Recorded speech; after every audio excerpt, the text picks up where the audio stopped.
And the Cowboys defense, some of the defensive players had a meeting about this before the Miami game, private meeting, trying to figure out what's going on. Like, why are they a different team that Mike McCarthy has alluded to? Why are they a different team on the road as opposed to home? And really what came of it was nothing. They had no answers of why. So they're just going to keep playing their game and seeing what could happen. And I'm not sure that that's the right thing. You have to figure out what's wrong, because as of now, you are going to be playing most of, if not all of your games in the playoffs on the road if you want to make a run to the Super Bowl.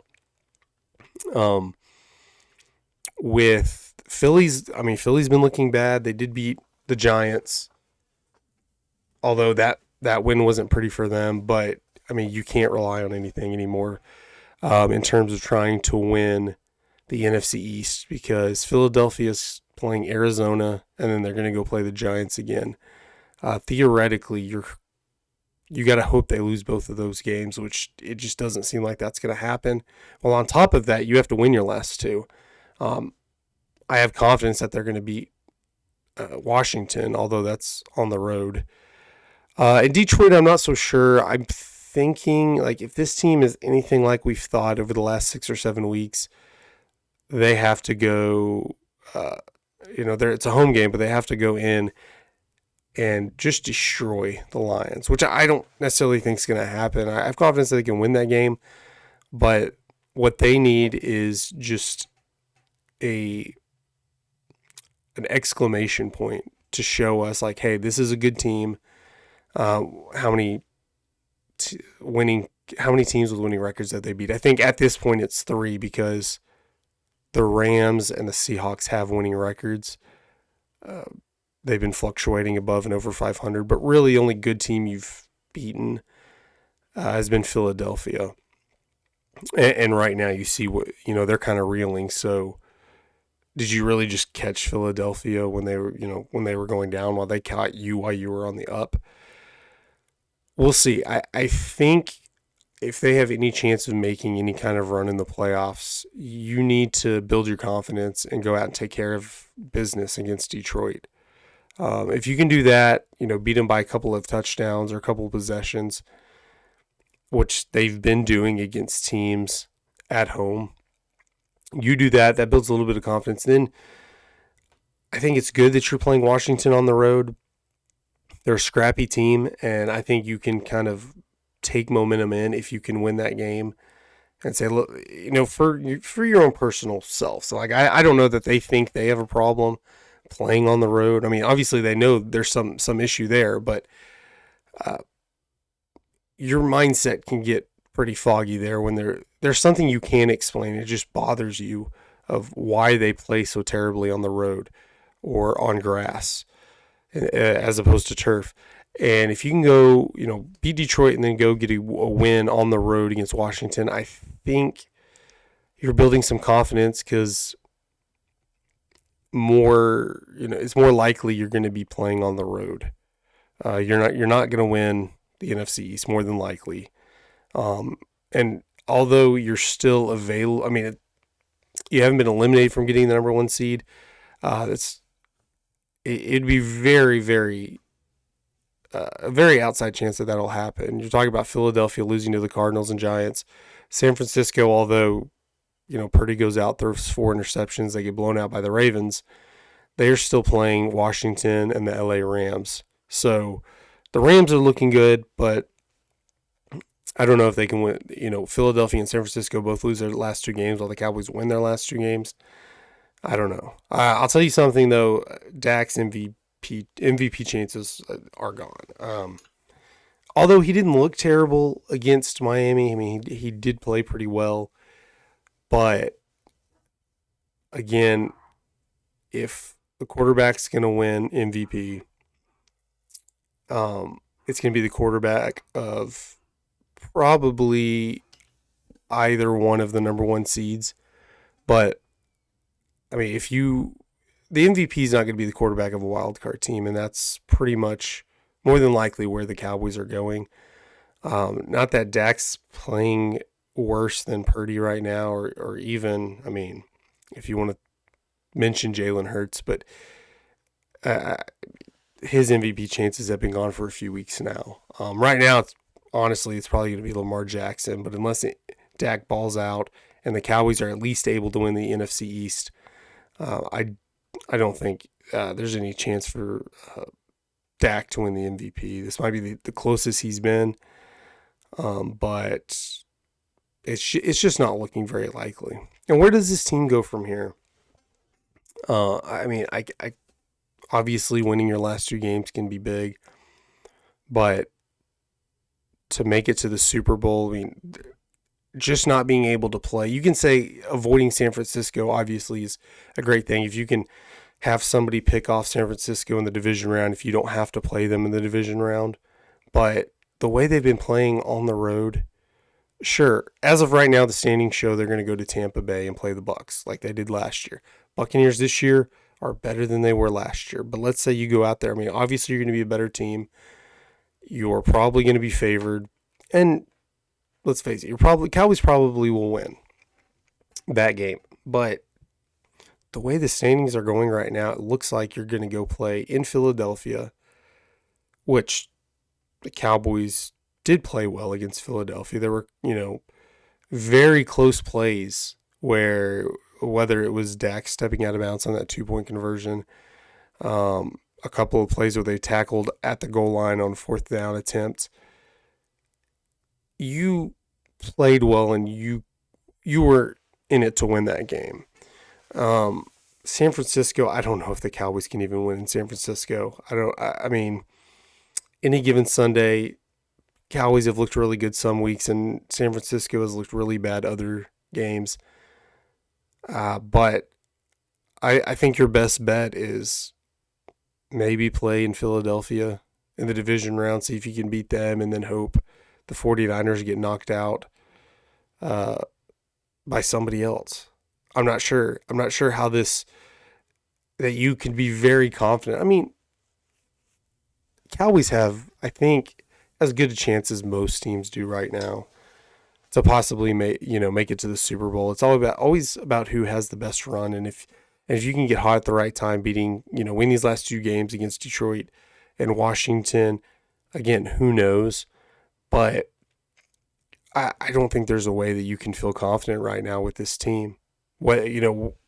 It's the same story for different reasons with different players, different coaches. I mean, we're not going to get into talking about the only, common denominator here is Jerry Jones, but that's a whole nother topic for a different episode. But this Cowboys team, as high as the highs have been this year and as low as lows have been, it's been a roller coaster ride, which it normally is with the Cowboys seasons. Rarely is it ever set in stone. I mean, even on the downside, the Cowboys really, I mean, have only been out of it 3 times that I can remember, like in the last 20 some odd years. Maybe not quite 20, since 2006. There's only been 3 seasons that they've been out of it. They've been terrible. And it's the 2 seasons Romo got hurt and the 1 season Dak got hurt. Other than that, even the 8-8 seasons, of 3 straight seasons going 500, they had a chance to win the division in the final game of the season. So it's always up and down. It's rarely just really, really good or even really, really bad. But this year seems, to be even different because you're going on this incredible win streak, averaging 40 points a game at home, 30 points in general, just a great offense. We saw an amazing defense the first part of the year. Now, still pretty good defense. It's just kind of lagged a little bit. Buffalo, it was just, I don't know what you say to that because you don't score very many points and then you just give up a ridiculous amount of rushing yards, which has been this Achilles heel for this defense, but more so in that Buffalo game. Even with a couple of close losses, I think you're still questioning. I mean, you win all these big games, you go on a 6-game winning streak, and then you lose the last 2 on the road when everybody's been saying you can't beat teams you can't beat good teams with winning records and you can't win on the road. And Buffalo and Miami just showed you that. I mean, yeah, sure. Let's say you win by 10 points against Detroit on Saturday. That's still going to hang over your head is trying to beat a good team on the road. You won't know until the playoffs. Because beating Detroit, I mean, Detroit's a great team. They've had some bad games, but if you can beat them, I think that is a confidence booster. But you're going to have that in your head, and I've talked about it on other podcasts or episodes that I don't care how much money these athletes are making. There is, momentum is real. The yips, which you use the term in baseball, is real. So their mentality playing against road teams, especially when you don't know why, you're not sure 100% the reasoning. People will give 100 different reasons. You listen to other podcasts talking about the Cowboys, and they'll tell you why they don't win on the road. But when you don't have a definitive answer, it kind of gets in your head a little bit more because you don't know how to fix it. You're just going into it blindly and trying to not psych yourself out. So I don't know. Tell me what you guys think below. Comment. Let me know if I'm an idiot. Let me know if I'm right on point. Tell me your opinions. And let me know what y'all think's going to happen. I think the Cowboys are going to win definitively. I think they'll win by a couple of touchdowns, if not, a couple of possessions at least. You have Jimmy Johnson going into the Ring of Honor. I think it's going to be a big day for the Cowboys. I'm not convinced that the Lions are a really, really good team yet.